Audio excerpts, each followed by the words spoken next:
So just by way of introduction of the Talmud itself, it emerges as a conversation of the rabbis in basically the second to fourth centuries, organized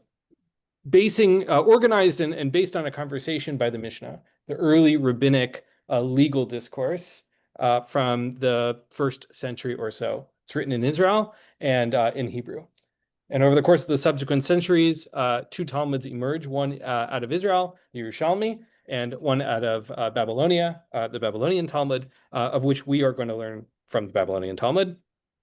And you can tell the difference between the two, maybe not from the English so well, but in the Hebrew and Aramaic texts, the rabbis spoke Aramaic, and so their conversations are in Aramaic. The Talmud is not really a law code. Anyone who tells you that is lying, just not true. It's really a discussion, a set of discussions, arguments, folk stories, pedagogical frames of just sort of how to think rabbinically. And so that's really the thing we want to sort of emerge from this. Yeah, there are answers, usually very few to be found, but mostly how to think rabbinically. And so we won't always start with the Parsha, but does anyone remember how this Parsha begins? It's Vayera. I'll give you a hint. There are some terebinths involved. There's some what involved? Terebinths. It's like trees. The three messengers are visiting Abraham. Amazing, right? Abraham is sitting at the heat of the day at the opening of his tent, and three people emerge from sort of the distance and tell him he's going to he and his wife are going to have a child, of which there's some laughter involved. And the question that our texts will be learning today are sort of around this question of hospitality, of guests. What happens in this moment? So on their page of Sotah, we're learning sort of the main part of the text. We're going to read it in English. I'll highlight things that are interesting in the Aramaic when it comes. And I want to start with the second paragraph on the sheet. Does everybody see it? Page 84, Michael, if you're looking at the big PDF. Well, it'll be 84 in the bottom corner, at least. Yeah, I see it. Amazing. Rabbi Chama. Can everybody see that? Mm-hmm. Amazing. Somebody want to start? Read? Please. Chama, son of Rabbi Hanina, says, "What is the meaning of that which is written? After the Lord your God shall you walk, and him shall you fear, and his commandment shall you keep, and unto voice shall you hearken, and him shall you serve, and unto him shall you cleave." But is it actually possible for a person to follow the divine presence? It hasn't already been stated, for the Lord your God is a devouring fire, a jealous God, and one cannot approach fire. Amazing. Okay. So someone want to translate from English to English? What's happening here? It's basically they're raising a question about, can you really do what it says in Deuteronomy? Amazing. Let's go one step even back further, right? So we have Rabbi Chama son of Rabbi Hanina, is like, what's the meaning of this verse? Right? The Mishnah rarely explains itself. It gives rules. It doesn't often say, well, here's where it comes from. Here's the verse. The rabbis are always trying to figure out where in the Torah did this come from? How did it emerge? Things like that. And so here we have sort of in reverse, we have a verse. God said, you should follow God, walk like God, fear God, keep God's commandments, listen to God, serve God, cleave unto God. It's a tall order, right? What else might that mean, that verse? What kinds of things are we thinking about?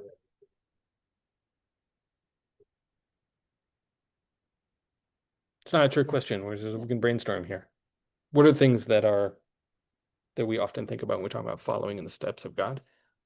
Acting similarly. Yeah, being like God. Be godlike. Being godlike. Yeah. Being God means smiting, right? That's the primary. No, I'm just kidding.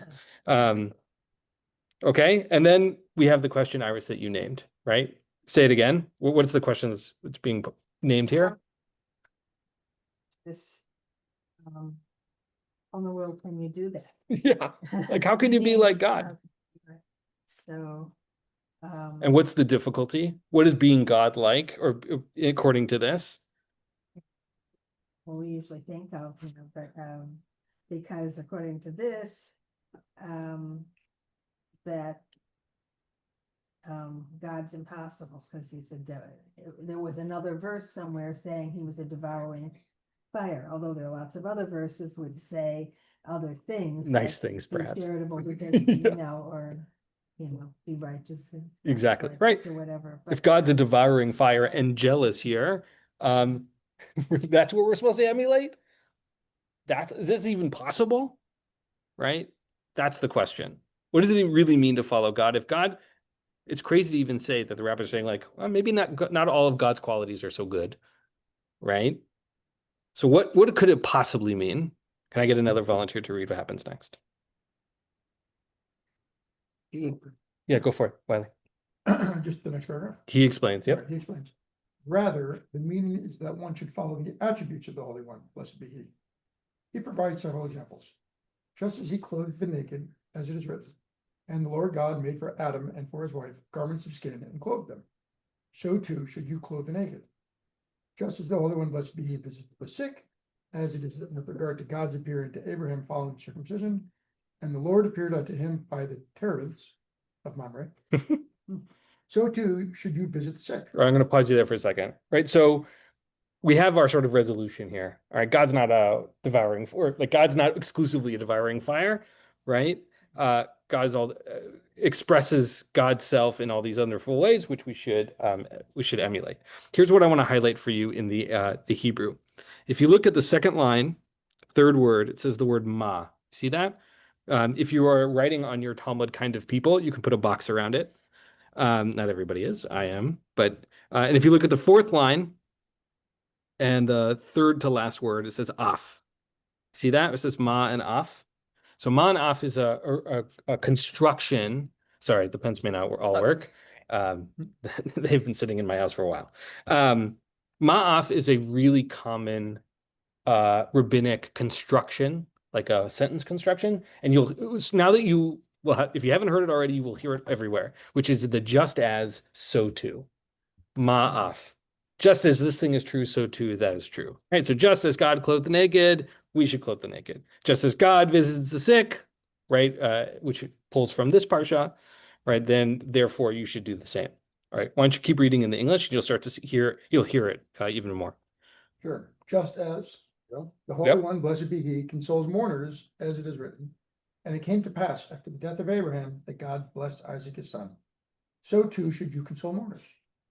Just as the Holy One, blessed be he, buried the dead, as it is written, and he was buried in the valley of the land of Moab, so too should you bury the dead. Great. What do you guys think? Is this attainable?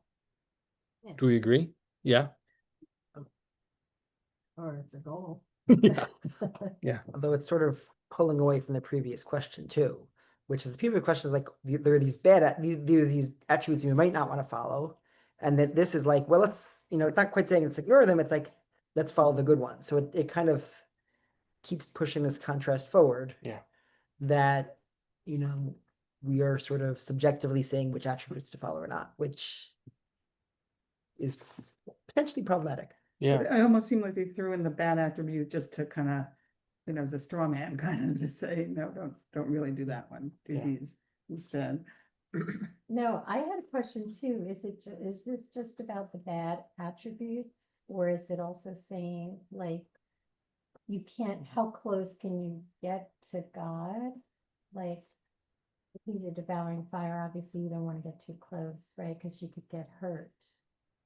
So how close can we get to the divine to even understand like what we're supposed to do, or the relationship? Like how close of a relationship couldn't you have with a devouring force? Yeah. The rabbis often use this phrasing of like there's a quality of God, but like flesh and blood is different. And so maybe there's like a piece of that here, right? It's like God is this overwhelming power. Oh, I think I zoomed in you here, or myself. Sorry. I can still see you. I hear you. Really, really close to my nose. Sorry, I gestured. That's gonna be a challenge. And flesh and blood, we really can't do those. Like I might feel like a devouring fire when I'm really mad, but I'm not actually one, right? Yeah. This may be inappropriately taking us back a step, so stop me if I'm doing it, but the context of the original statement that we're elaborating on, after the Lord your God shall you walk, the context which is included in the English by Stansaltz, every one of the other examples is not, what's the term, imitatio Dei, but rather follow the rules, do what you're told. And so in that, with that as the elaboration on what it means about walking after God, the most natural interpretation would have been do what God tells you to do. And the creative thing that the rabbis are doing is taking that sentence, stripping out most of it, and saying the one piece that lets us ask the question of what are the things that God did that we can model ourselves on is the only piece that they're then going to elaborate. Yeah, yeah. I love that. So just if you're not familiar with this kind of page, the bold is the translation of the text of the Gemara, and the not bold is Rabbi Steinsaltz's commentary, incredibly useful. And so what you've highlighted for us here is the rabbis are actually not quoting the whole verse, right? They're just quoting the beginning. Now, we should be careful because sometimes the rabbis will quote part of a verse and then refer to a part that they didn't quote to. So like a little inconsistent, but certainly they have here highlighted one Makes phrase. sense, the bold and the not bold. Yeah. Like that We were gonna translation get is- we were gonna get to it. Then Yeah. what's It's a lot more words than the Aramaic. What's the mission of that, if that's the Gemara? Yeah, we don't have any Mishnah on this page. You don't have any. Yeah. The next page will have a quote of the Mishnah, you'll see. But it's not on this page. And but I think you've highlighted something really valuable here, which is there's a tension between what is it that God wants from us, that question of what does God really want from us? And some of it is to walk in God's ways. That's how the rabbis are interpreting it. But there's also like, be as godly as you can. Those things are not always exactly the same, right? Imitatio Dei is the Latin term of like trying to be like, as much like God as you can. It's also, it strikes me that the first paragraph that we read is sort of a demand, you're being ordered to do this. And the second one is do it because it's the right thing to do. Nobody's telling you to do it exactly. God's not even telling you to do it. It's just something you see and you emulate.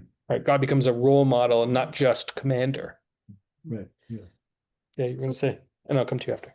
I think it reads like the example that they bring, but hasn't already been stated for the Lord God is a devouring fire. To me, that sounds like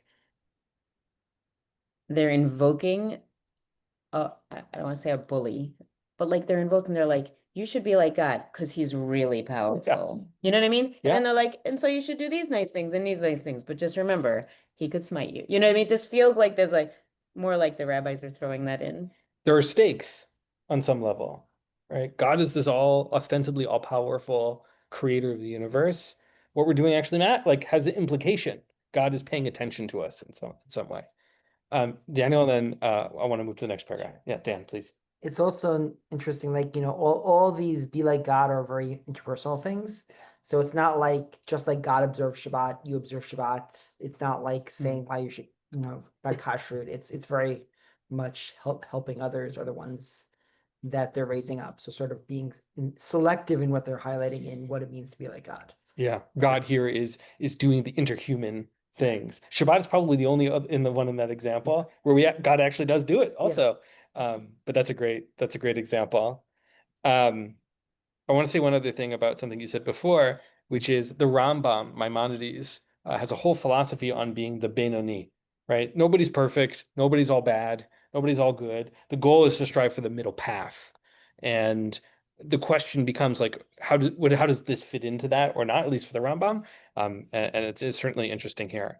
I want to skip a paragraph, mostly because yeah.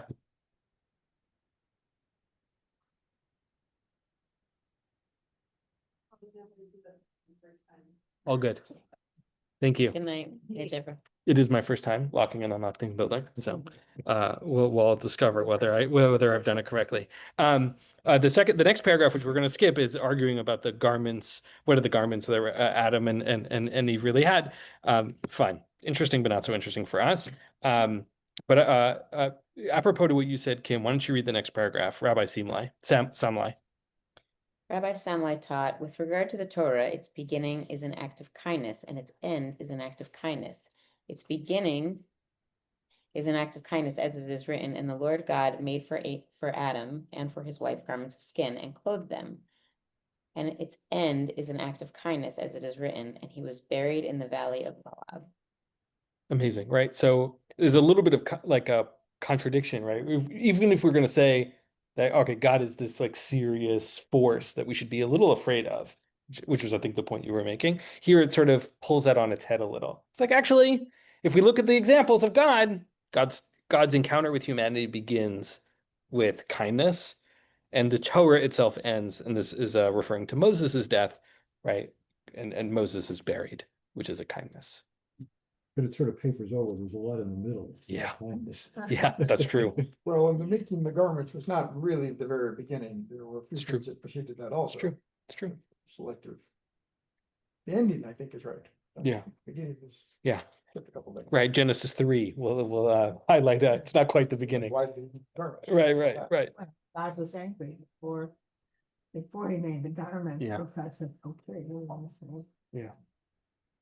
I love it. All right, let's turn the page. Yeah, Dan, what were we Just saying? sort of thinking of that story though, also like, if I'm remembering correctly, the punishments come after he makes the garments. So I'm trying. Right. So in the story in the Garden of Eden, humans eat of the tree of knowledge, understand that they are now naked. Yeah. Right. And I guess they sort of cover themselves, and then God Yeah. makes garments. I think. And then that he makes the garments and then they're punished. So I think that sounds right. so I guess that's the first, like I guess that's the beginning of humanity. Yeah. And the first thing he did is once they become humans as we conceptualize them, the first thing is to make garments there. Yeah. That's interesting. Okay, so let's turn the page. We're in a totally different tractate now. We've jumped universes a little bit. We started in Masechet Sotah, which is roughly around, bless you, the concept of Sotah comes in the Torah about, it doesn't matter for now. And now we've transferred our sort of shifted our conversation to Masechet Shabbat. Okay, so shake your brain up a little bit.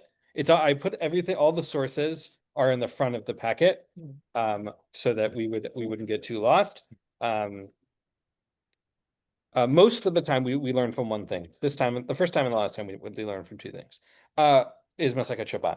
And here, Ellen, we're not going to read the Mishnah inside. It's okay. We're going to start on the fourth paragraph where it says we learned in the Mishnah. But the broader context is this.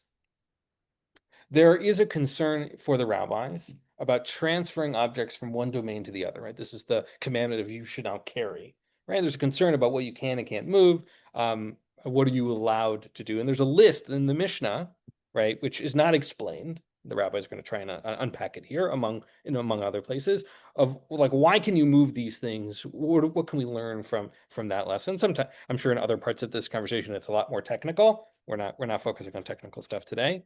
But that's the sort of the broader context. Ellen, why don't you read it for us? We learned in the Mishnah, fourth paragraph. We learned in the Mishnah, one may move baskets of produce due to the guest and in order to prevent the suspension of Torah study in the study hall. Right. Okay. So we have this situation where we have baskets of produce. We find ourselves on Shabbat, and ostensibly there's no reason for us to move them. And so there presents a problem for us. How can we be moving them on Shabbat when there's no reason to move them? They exist, right? If the whole idea of Shabbat is you're present in your being, things don't need to be for a purpose. They exist. And it exists as a basket of produce in an uncomfortable place, right? It's creating issues potentially with guests and Torah study. So the Mishnah comes to tell us, oh, you know what? Don't worry. If it's for guests or if it's for preventing the suspension of Torah study, meaning say Torah study is not going to happen because of these produce baskets, you can move them. That's what the Mishnah is suggesting here. Ellen, keep going. Rabbi Yochanan said, hospitality toward guests is as great as rising early to go to the study hall.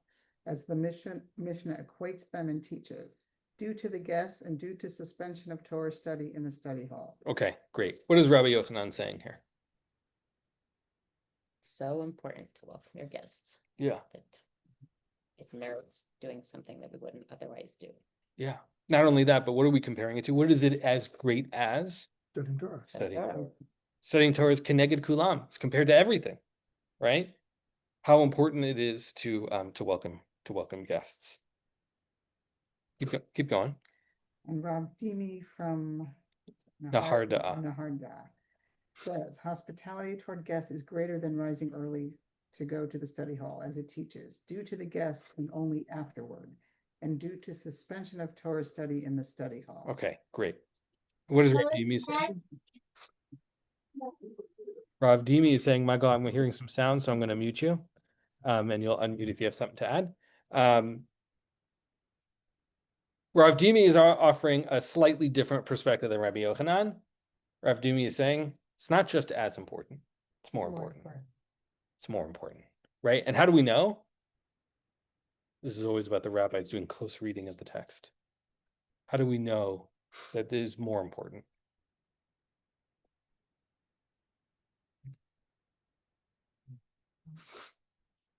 It's listed first. It's on a list. It's not entirely clear, both in the Aramaic and in the English, right? It's in a list. It's a list of things, and guests come first, right? Torah comes afterwards. That's how we know it's more important, right? What do we think? Is that a good argument for something? No. Might work on a toddler, maybe. No, not a good argument. Do you think honoring guests is more important than Torah study? Or as important? Are you a Rabbi Yochanan or Rav Dimi? It depends. It's very rabbinic. Talmud is working. Why does it depend? If it's a hot day and you see Mhm. people and they seem very thirsty, I would say that would come first. Actually, I think it should always come first, actually. It doesn't depend. It doesn't. Yeah. You're standing at the opening of a tent, having circumcised yourself at the age of 90, and guests arrive. That's what happens to Abraham, right? Yeah. It's still really important. I mean, I think, I'm inclined to think that human to human things, I mean, Torah study never ends. It can be done today, tomorrow, or this morning, or this evening, and the guests are people. And I think that makes it more important, because there's a consequence, and if a guest shows up, you can't welcome them at a later time. There's a timeliness factor, right? I might have time later to study Torah, but if they're standing in front of me, there's no time like the present. Anyone else want to make the opposite argument for Rav Dimi or for Rabbi Yochanan that they're the same?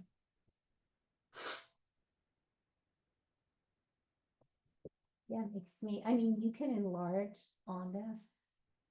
I mean, I don't know, this is a tangent, but I'm thinking about, the yeshiva bachers or the family where the husband is studying Torah all day and his wife is home taking care of 15 kids. And anyway, I like this idea of the people's needs and the immediacy of the need. Anyway, what I said is probably a tangent, but it's. It's all related. Mhm. Yeah. I think building on what you said, like there's the whole concept of time-bound mitzvot. Like the morning prayers, the evening prayers. And in some ways, welcoming guests is like the ultimate, the narrow time-bound mitzvot. You have you have a window. Yeah. You either do it or you don't. And if you don't do it, there's no like, let me welcome this person who needed welcoming tomorrow. I mean, like you can welcome them tomorrow, but it's a different mitzvah. All right, I'll make the opposite argument. I'm a lawyer. Please. I can argue Please. anything, right? I think the opposite argument is there is no greater good than studying Torah, because if you didn't, how would you know the value of welcoming guests? You only know that from first studying Torah. That there is a relationship between those two things. It's a stretch, I know. Yeah, no, I mean, I think for Rabbi Yochanan, those things are in relationship, right? He's not saying that one is more important than the other, that there's even equal importance. Yeah, Well, Michael. given the two examples, moving bundles so that there is space for the students to gather around the teacher is very similar to welcoming them as guests into the study hall. And so in this case, studying Torah involves and is dependent on welcoming the guests in this fashion. Yeah, there's a real. I'm glad that you brought that in. There's like the real tangibility of the Mishnah is inviting us to say, actually, those encounters are probably not that different. I'm a firm believer that you can learn only so much Torah from the book. There's actually a tremendous amount of Torah you encounter from the encounter with another human, and that perhaps one of the reasons why they might be equal is that there's Torah for you to be learned from the guest that you did not realize you needed to learn. I just told it, and I was thinking about something else. If we look at all the mitzvot on the previous page, we identified that those are all human to human encounters, and so are these, right? That the guests are like that. Let's keep reading. Can I get a volunteer to read Rav Yehuda right in the middle of the paragraph? Please. Rav Yehuda said that Rav said on a related note, hospitality toward guests is greater than receiving the divine presence. As when Abraham invited his guests, it is written, and he said, Lord, if now I have found favor in your sight, please pass not from your servant. Let's pause there before the Gemara explains itself. What do we think Rav Yehuda is saying here? Rav Yehuda said, or he's quoting Rav, says, okay, it's actually not just that they're equal, not just that welcoming guests is greater than God's presence, God's self.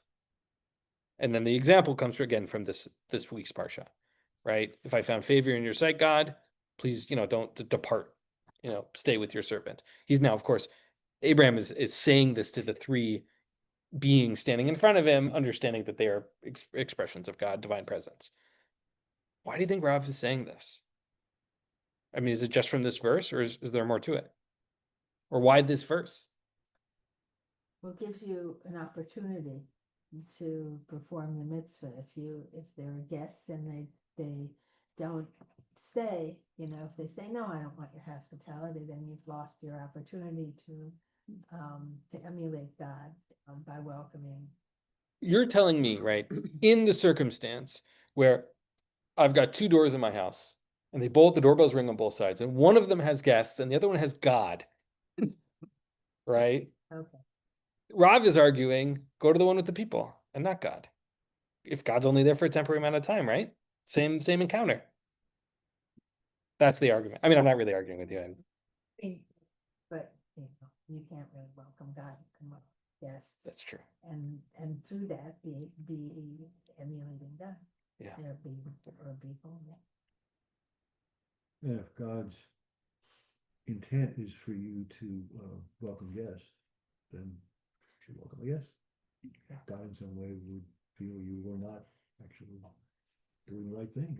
Welcome God. Yeah, maybe God wouldn't put you in this situation in the first place. Well, maybe, right? Maybe it's a test. Maybe it's a test. Ooh, boy, Abraham and his tests, right? So many tests. But why this verse? Why is Rav saying this verse is the proof? And God and he, Abraham said, Lord, if now I have found favor in your sight, please pass not from your servant. The rabbis do something very silly with this, and I want to see if we can guess. It's very silly. I mean, partly that, like, maybe when he originally welcomed them, he did not know that they were angels, but and he's Nice. like, hey, Yeah. now they're angels, yeah, sure. Right. Doesn't know who they are. They're just people, right? It doesn't know until much later that they are expressions of God's presence, and all the more so, right? That the guests precede God. I love that. All right, let's see what the rabbis do. Who is reading? Who hasn't? Great. Who else? Who hasn't read? Has everybody read? Anyone who wants to, at least? I haven't read, but Please. Just one Michael, point please. that I'm sorry, You're good. Don't worry about it. my unmuting is not skilled.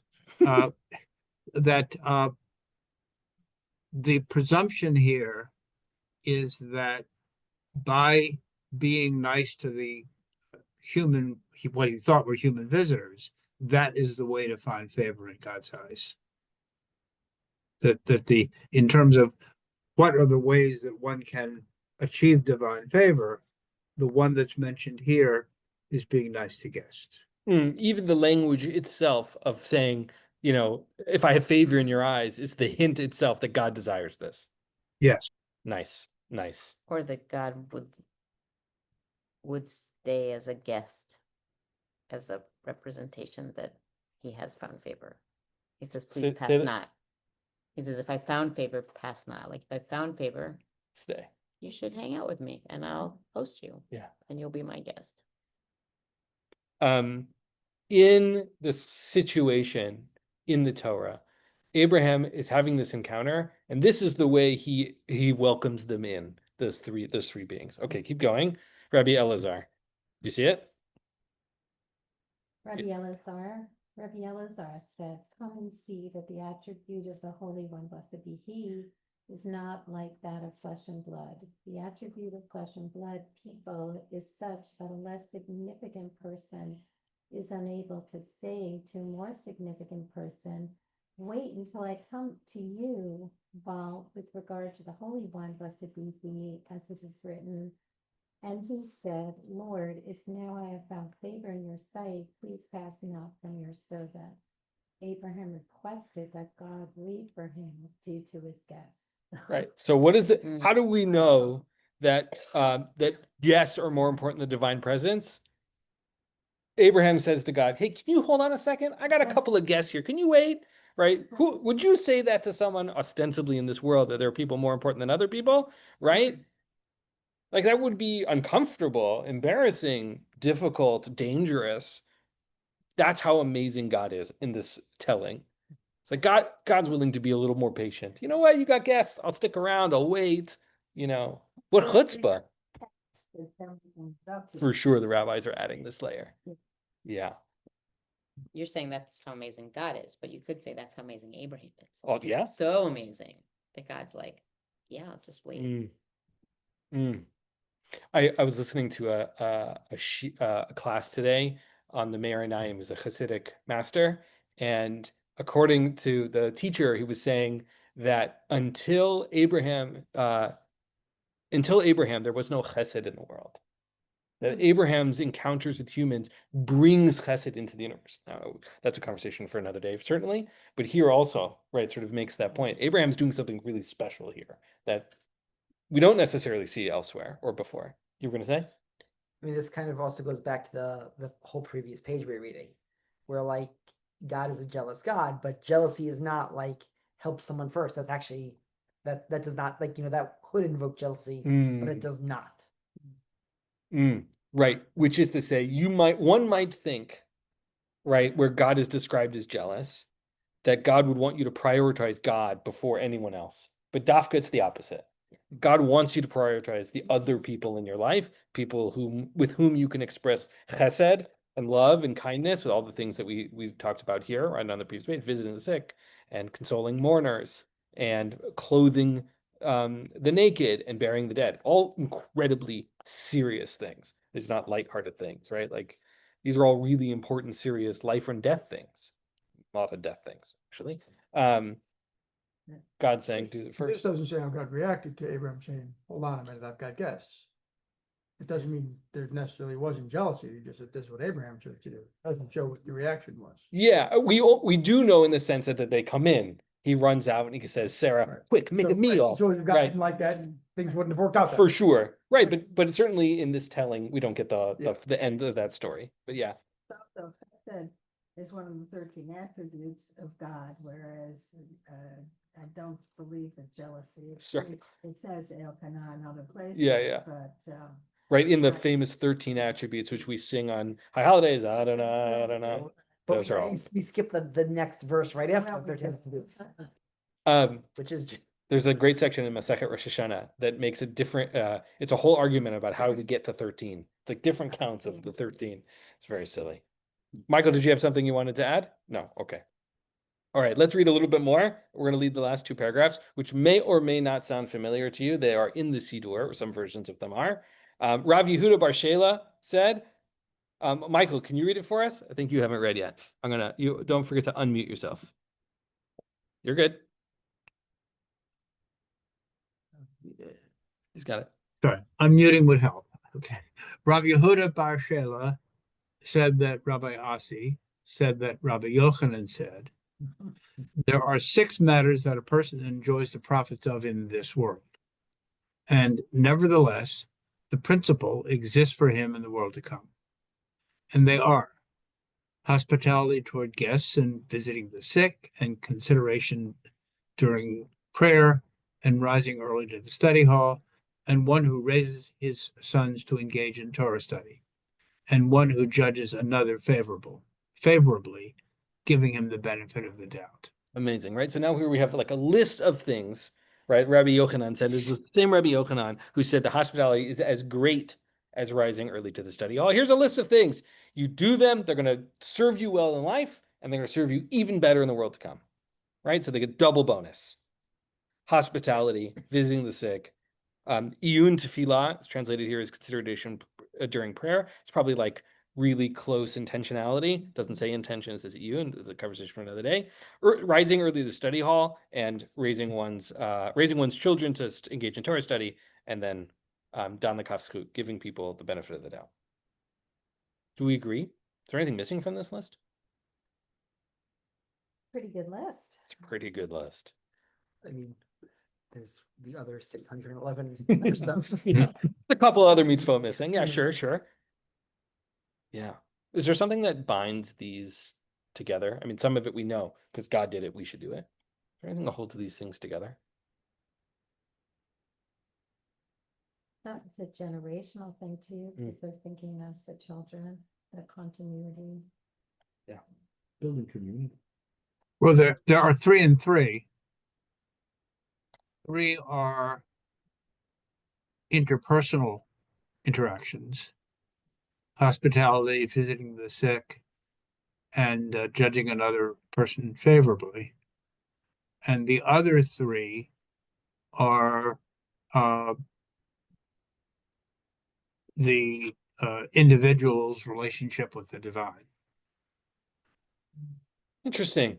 I think the only one that lives in this sort of mix is With your sons. raising children into Torah study. But it's an interesting thought, right? What are there categories within there? Howard, you were going to say something. No, just that this to me is about building community. Each of these is really does that. I mean, even rising early to study hall. That's not for you. That's for the people, right? Yeah. So I think all of this is about community. I like that. Yeah. Sort of a translation question. Like, what is consideration during prayer? I feel like that is a weird word. So I'm curious, like, what it. Yeah. So the word is, it's if you look on the 4th line and the last word, it says v'iyun, and then the first word in the 5th line says tefillah. Iyun is comes from the same idea as inyan, which is like a subject matter, which is not helpful in our understanding here. It's usually understood in comparison to bikiyut. So iyun is close reading, highly focused. It's the thing where you spend like a day on, 2 days, a week, a month on a single page of Talmud. That's iyun, be'iyun. Bikiyut is like, it's the survey course. I in the Ninyan. I think there's probably relationship to eye, right? Close reading, really close vision. I think that's a great spy. How does it relate to Kavanah? So it doesn't specifically say anything about kavanah. That's why it says consideration as opposed to intention. Yeah. I think the argument I would make for the relationship between those two things is that close reading of the text ostensibly invites greater intention. Maybe not in that moment, but the next moment. Right. So meaning to say, if I spend time really studying tefillah, prayer, that perhaps the next time my intentionality will be improved. That would be the argument I would make of the relationship between those two. But it's not clear. Iyun tefillah is not clear, at least to me, from exactly this text about what it means. Is there anything missing from this list? I'll just say all the mourners and the burying your dead, like those are ones that we generally consider as like very high on the list. And right. Those that didn't show up here, we've heard about them a couple of times. Keeping Shabbat. I mean, there are other, and honoring your parents. There are a couple others that are missing. Well, I mean, in terms of the other, feeding the hungry, clothing the naked, saving a life. Amazing. All right, let's read it inside. The Gemara asks, Ini, is that so? Did we not also learn in the Mishnah, these are the matters that the person does them and enjoys their profits in this world, and nevertheless the principle exists for them for the world to come, meaning to say we have another version of this list, and they are honoring one's parents, the acts of loving kindness, gemilut chasadim, bringing peace between a person and another, and Torah study is equal to them all, keneged kulam. By inference, these matters, yes, one enjoys their profits of the world, and their principle exists for them in the world to come, and other matters, no. Meaning to say, now we have a more complete list. We were missing some things. You're right. We have got another Mishnah. We have them both. These, if you look in the Siddur, those first like 5, 6, 8 pages, right around the blessing of La Asok B'divrei Torah. If you open like a weekday Siddur, I guess it's true in a Shabbat Siddur as well. Those first like 5, 6, 10 pages before we get to Birkot HaShachar includes these one of these Mishnahs, or some combination of the two, which is to say that ostensibly we are in fact reminded to learn this Torah every day. There is something important about these. And I think arguably, if we hold these two texts together, I think the argument is this is what it means. Like, these are the things that God really, really wants from us. These are the things that, like, we walk in the footsteps of God. We're helping people make peace with each other. We're visiting the sick. I mean, there's all sorts of things missing, like feeding the hungry and clothing the naked and supporting the widow and the orphan and all sorts of things that we love that are important. But there's something deep about these. Community building certainly could be a piece of it, right? Interpersonal, we talked about. The relationship between others and God and those things being interwoven is a piece of it. Which I'm stuck to you, but sort of holding all of this. I'm also curious about the reward here, the world to come. Yeah. And that's not always the reward, right? I mean, there's you know, the reward you get in this life. And this, at least in this section, seem to be saying, you know, what you're really striving for here is what you get in the world to come. So it's interesting. Dafka actually has both, right? Here, you enjoy the profits. So we'll read it inside of the Aramaic. It says, Ini, last paragraph, Ini, v'ha'anantan. Didn't we also teach this before? I'm sorry, I'm not going to translate it exactly the same way as this here. Elu devarim she'adam oseh. These are the things that a person does. Otam, them. V'ochel perotein ba'olam hazeh. That we actually eat their fruits in this world. But either the translated here is like we enjoy the profits, right? Meaning to say, it's actually not just about the world to come, right? When I honor my parents, something I actually benefit from that one, right? They do my laundry, right? No, I'm just kidding. Right? When I visit the sick, it's actually doing something for me as well as the universe. And when they say Torah study is equal to all of them, they don't mean Torah study is better. The way they're all equivalent. Is that what it's trying to say? Yeah, I always imagine this like as a teeter-totter. I don't know if there's other ways of calling that playground item, right? Or seesaw, thank you. Where you have a Torah study on one side and everything else is equal. That's the image I have in my mind. But I think the whole argument that we have before, Rabbi Yochanan and Rav Dimi here, is really struggling with this question, which is like, okay, this is the argument you were making as our lawyer making the opposite argument here, which was, okay, but if I don't learn Torah, I may not actually get all of these things. I will not internalize all these things. And so I think there's a constant tension in the rabbis of saying, look, we can't forget Torah. Torah is going to allow us to do all these things. But at the same time, when this opportunity comes, when the door, somebody's knocking at the door, you got to show up. You got to do the thing. And so I think the rabbis are constantly living in this tension. Right? What is it? There's a whole conversation with Rabbi Akiva, which is it better to study Torah or is it better to do action? Right? And the argument is you should study Torah because it's going to lead you to action. Right? These aren't really binaries. These are interwoven consequences. Right? If I don't host that guest, I'm going to miss something about what it means to be a person, what that guest might need. Opportunity to care, build community, right? There might be something that guest needs to teach me that I have not been paying attention to yet, right? Whatever. And so I think the rabbis really struggle because they want to say that Torah is the most important, but they know that it doesn't actually work. Like, it's not as simple as that. Well, they spend their lives on Torah studies. Sure. Exactly. Sure. Look, if we were going to be really historical, the rabbis were a bunch of dudes hanging out in the basement, like arguing with each other. So, like, yeah, they're going to be the ones who say Torah studies is the most important. That's what they're spending their time doing, among other things, right?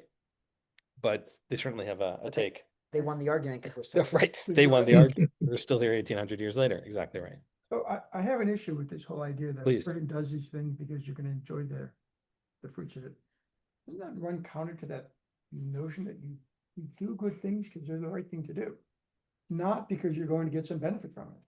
You don't visit the sick because you're gonna get some benefit in this world or the next.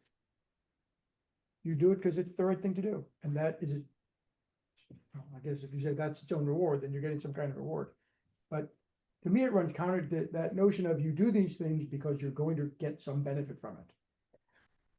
If I, I always please. understood that like you get the benefit in the world to come is meaning you're not gonna get a benefit, there's no benefit to you now, and that you're not getting any reward for doing it. It's almost like hanging out like a. But that's not what it said. Right, so I think that would work. A great example for that would be is shatnez. Are people familiar with the mitzvah of shatnez? Where you don't have linen and wool together, you don't mix species, right? That one doesn't have a clear reward in this world. Yeah, maybe your clothes are a little less scratchy. Okay, fine. But like at the end of the day, sorry, Michael, again for the No, you're fine. I mean, I Um, can see. you can still see my nose right in the middle. Right, but here it does say really specifically, you're actually going to benefit from them. But here's the question I would push back on, which is if I clothe the naked begrudgingly and I clothe the naked joyously, what difference does it make? The naked person has been clothed. Who cares? Doesn't matter if you're That's naked. it. Sorry. It's Say- not really vested. Why not? The person who needed the benefit got the benefit. I still did what God would have done. Well, it depends whether I mean, if the person that you're helping knows that you're doing it reluctantly, or, if if you're doing it anonymously, it doesn't really matter, but if it's a person-to-person thing, then the person will feel bad if they know Right. you really didn't want to do it, you're just doing it for some.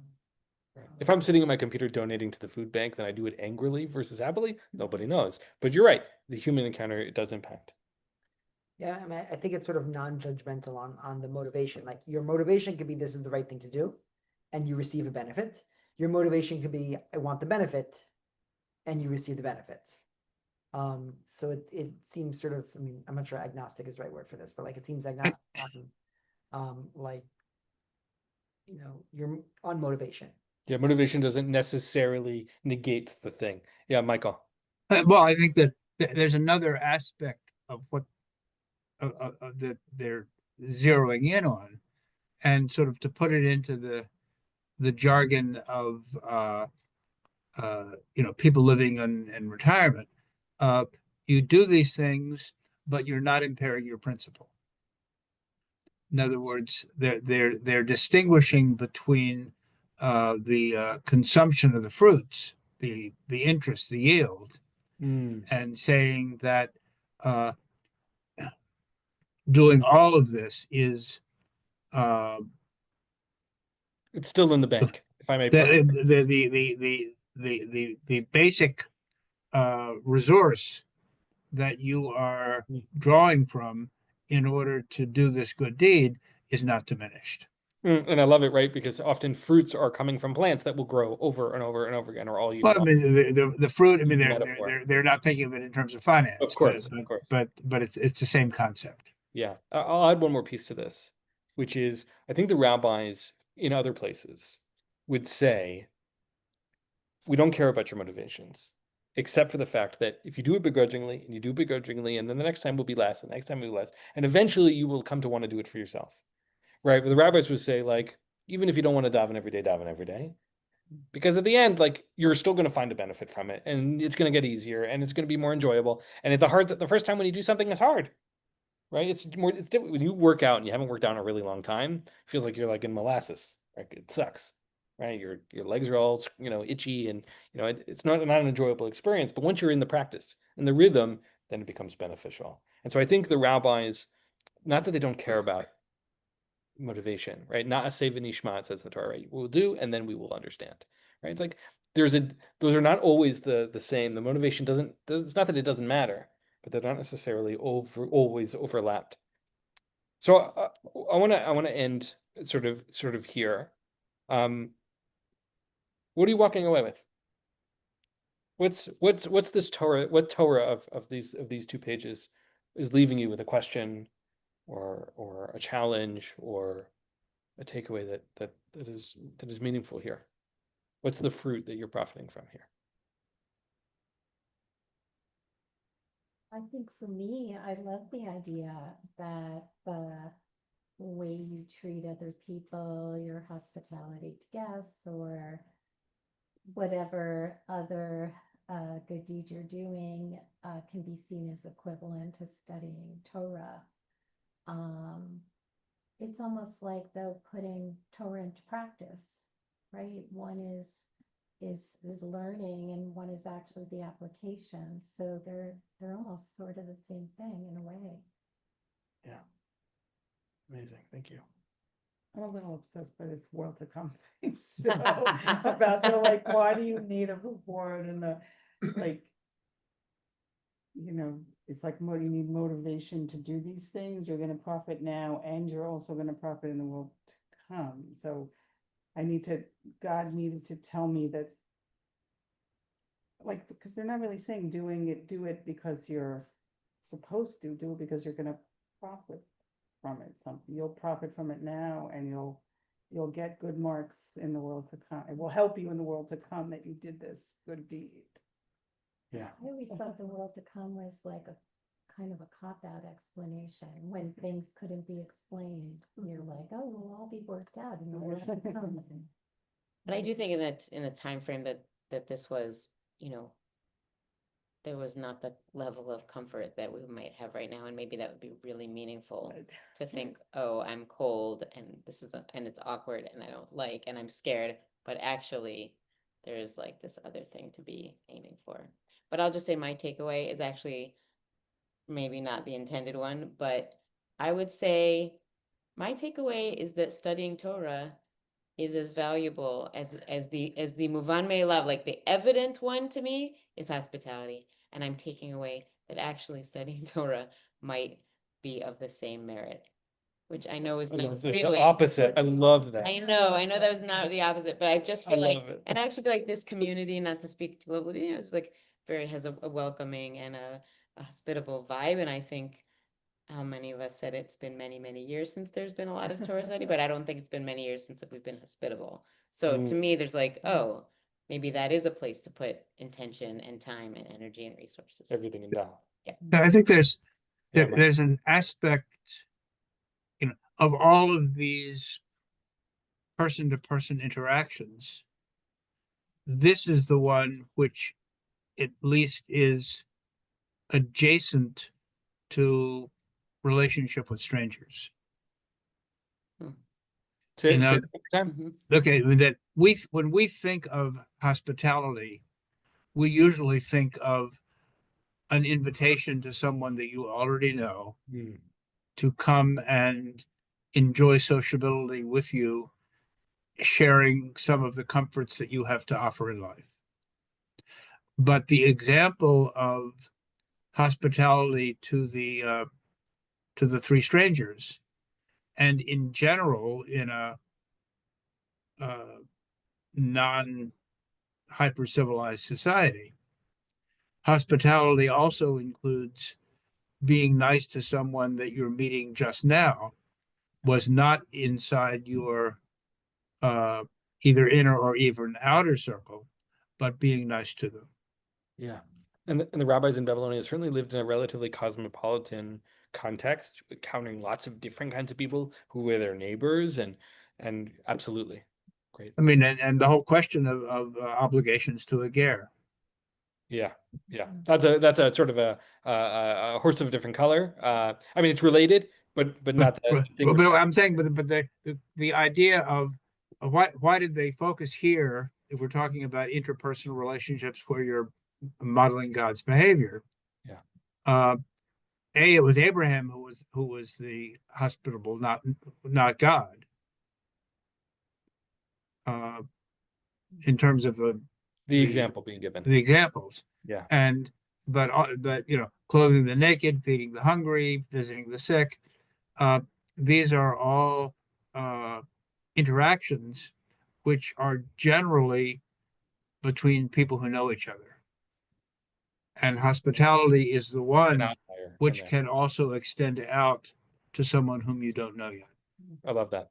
Great, thank you. Yeah, Iris. Say some prophets in this world, I mean, one of the way these things can profit you in this world is thinking better of yourself. In the sense that, and if you think people who think better of themselves and have the energy to do more of this and to also potentially engage in Torah study, but Yeah. as opposed to being in your own little hole and being depressed. So these are, that's, I think maybe that's a good thought for prophets in this world. Love that. Great. And I think that goes back to what the discussion a while ago, right, about if you do something grudgingly, you're not gonna feel good about yourself. But if you do something with real intentionality and real love, you will. Because maybe that's the reward that you get in this life. Yeah. Yeah. I think, and then we'll end with this. I think rabbis are really clear that there are opportunities for us to be better people and for them to be more like God, right? God does wonderful things and is not perfect, as challenging, as weird as that is to say out loud. Perhaps I will argue with myself next time and say that God is perfect, which I also believe. But that I'm talking about the devouring fire piece there. But certainly that there's opportunities for us to grow and to change, to be better. And Abraham's like a role model. God's a role model. There are role models to be had. Not that Abraham was perfect, certainly not, right? Not that Adam Rishon was perfect, right? Or that Moshe was perfect or anything like that, right? But that there's what to be learned from other people. And not only other people in the Torah, but other people in the room, right? The guests, the person who you've clothed, the person who you've buried, all of them have what to teach us. And I think that's really important. So we'll end our learning there. We'll pick up again in 2 weeks. Here, I will warn you that in 2 weeks will be the town hall. TI's town hall is also in 2 weeks. So I don't know if that impacts you or not. I will still be here, ready to learn Talmud. And if you are too, then we will learn together. Here's what I'd like to encourage. I'm a note taker kind of person. So if you'd like to use your packet again, write your name on it. Yeah, And I believe but it. I would love to take it from you Amazing. and make sure that it doesn't get lost along the way. Sold. You can take it with you, but then I would hope that you would bring it back. I'll bring it back. That's great. You do you. There's no option here. No argument. Great, amazing. No, you do what feels right for you. Okay, Be your own since person. since I'm not in position, I to have a control packet for now, you. I know you do.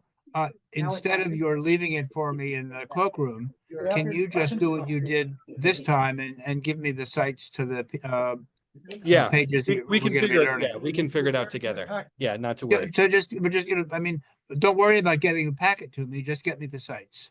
Okay, sounds good. Thank Amazing. you.